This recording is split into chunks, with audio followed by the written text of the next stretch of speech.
Hello, and welcome to another book stream.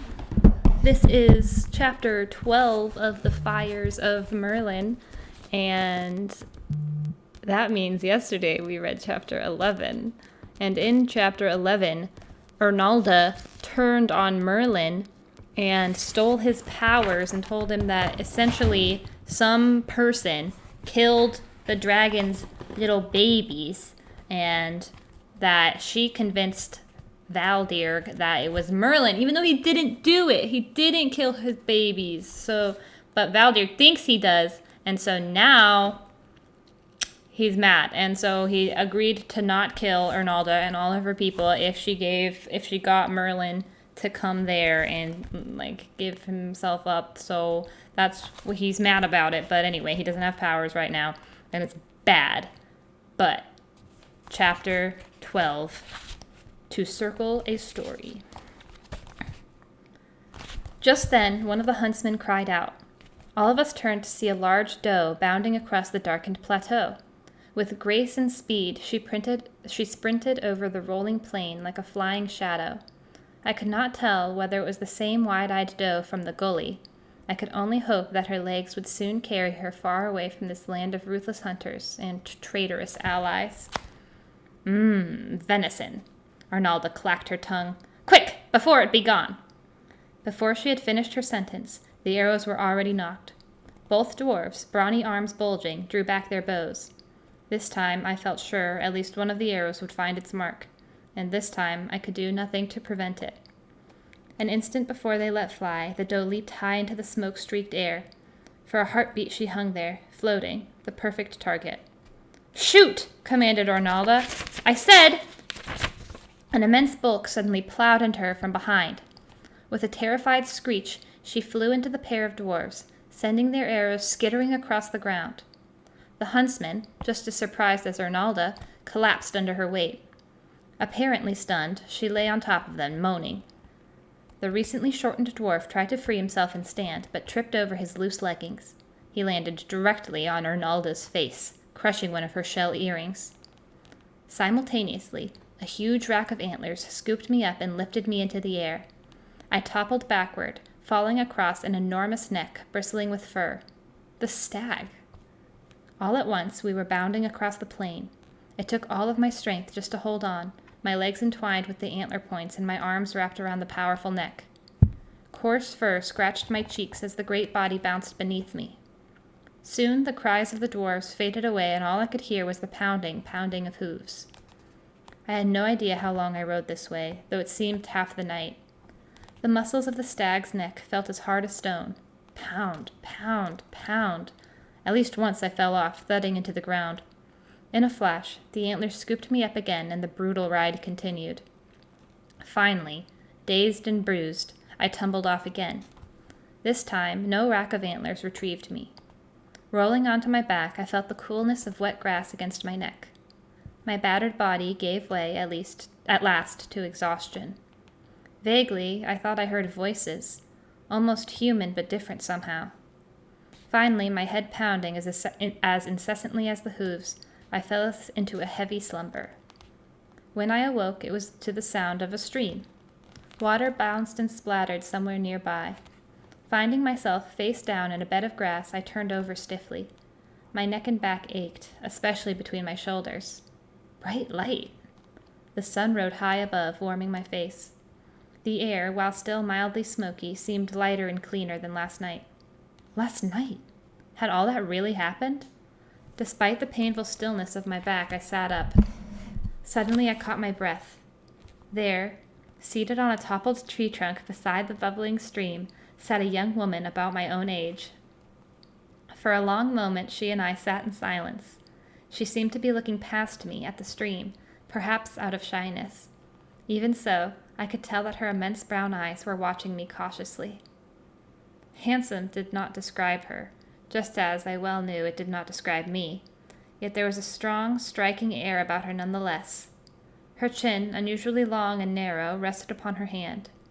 She seemed relaxed, yet poised to move in a fraction of a second. Her braided hair glinted with the tans and auburns of marsh grasses. The braid itself swept across her shoulder and over the back of her yellow robe that seemed to have been woven from willow shoots. She wore no shoes. "Well, well," declared a deep, resonant voice, "our traveler has awakened." I spun around to see a tall, broad-chested young man approaching us through the grass. Wearing a simple tan-colored tunic, he stepped with long, loping strides. His chin, like the girl's, jutted strongly. He possessed the same rich brown eyes, though not quite so large as hers, and he, too, had bare feet. At once, I knew that these two were brother and sister. At the same time, I felt the gnawing sense that they were somehow more and less than they appeared, yet I couldn't quite identify how. Pushing myself to my feet, I nodded to both of them. "Good day to you." The young man nodded in return. "May green meadows find you." He held out his hand, although the motion seemed slightly awkward for him. We clasped, his sturdy fingers curling around my own. "I am Iramon, son of Lear." He cocked his head toward the trunk. "That is my sister, Iolahalia, though she prefers to be called just Halia." She said nothing, but continued to watch me warily. He released his grip. "We are, you could say, people of these parts. And who are you?" "I am called Merlin." Aramon brightened. "Like the hawk?" Sadly, I smiled. "Yes, I had a friend once, a dear friend, a Merlin. We did much together." Aramon's wide eyes gleamed with understanding. He seemed to know, somehow, what I had left unsaid. "Unlike you," I went on, "I am not from this region. You could, as you did before, call me a traveler." "Well, young hawk, I am glad your travels brought you here, as is my sister." He glanced toward her hopefully. She did not speak, although she shifted uneasily on the trunk, and while she continued to avoid my own gaze, she shot a direct look at Aramon, a look of mistrust. Turning back to me, he indicated the patch of matted grass where I had been sleeping. "Your travels have drained you, it seems. You might have slept a full week if your fitful dreams hadn't wakened you." A full week. All that remained, and now less. Valdir would return 1 week from last night to devour me, and if not me, everyone and everything in his path. Seeing me suddenly tense, Aramon placed his hand upon my shoulder. "I have not known you long, young hawk, yet I see you are troubled." His gaze flowed over me like a wave washing over a rocky shore. "I have the feeling, somehow, that your troubles are also ours." Halia sprang to her feet.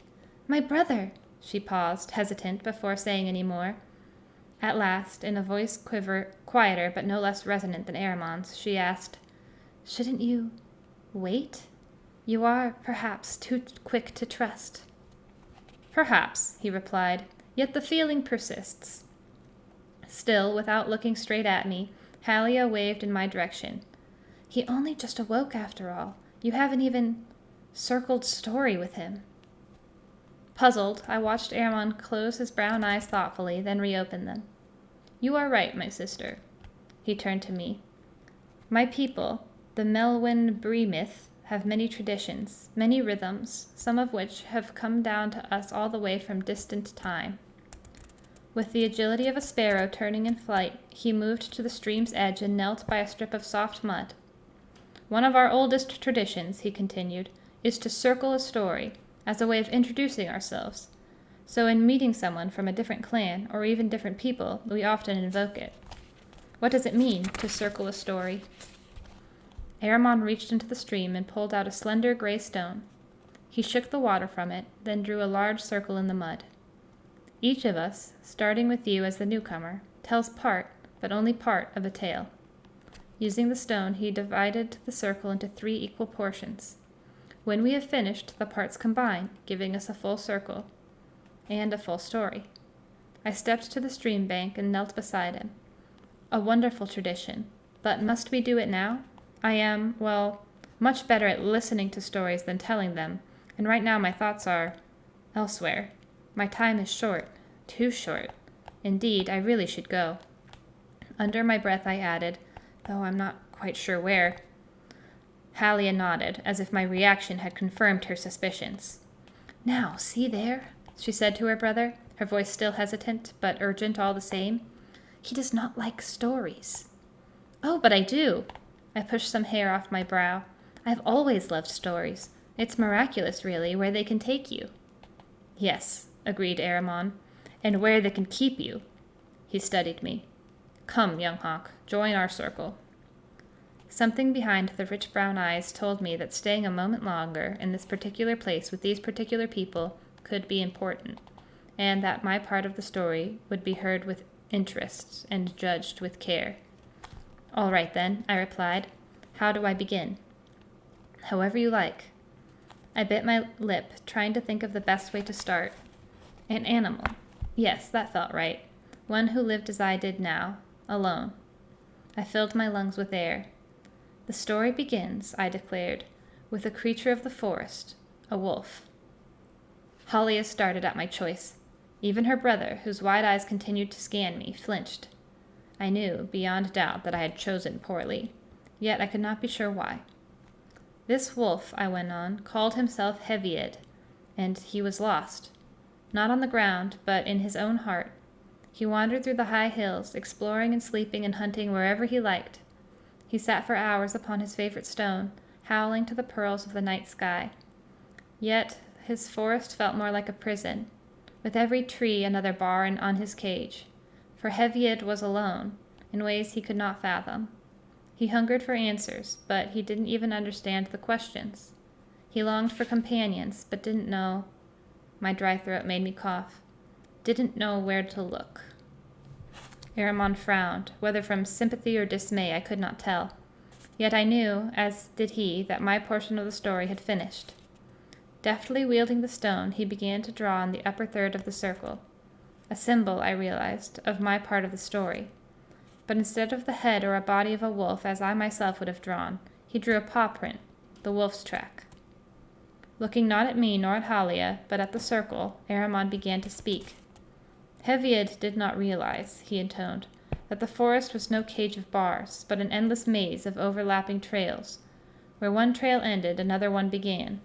Deer loped this way, badgers ran that way. A spider dropped from one branch, a squirrel climbed another. Along the floor slithered a newborn snake. Across the sky soared a pair of eagles.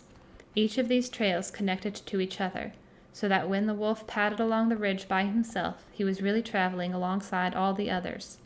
Even when he veered from his path to stalk his next meal, the trails of hunter and hunted became one. His voice fell until I could hardly hear it above the splattering stream. So, Heviad did not notice when the last oak perished, causing the squirrels to move away, nor did he mourn when plague struck the rabbits' warren, killing every single one of them. Nor did he mark the day when the yellow-backed butterflies stopped flittering through the groves, along with the jays and ravens who dined upon them. He stopped, drawing a dozen different tracks in his portion of the circle, the prints of all the animals he had named, and more.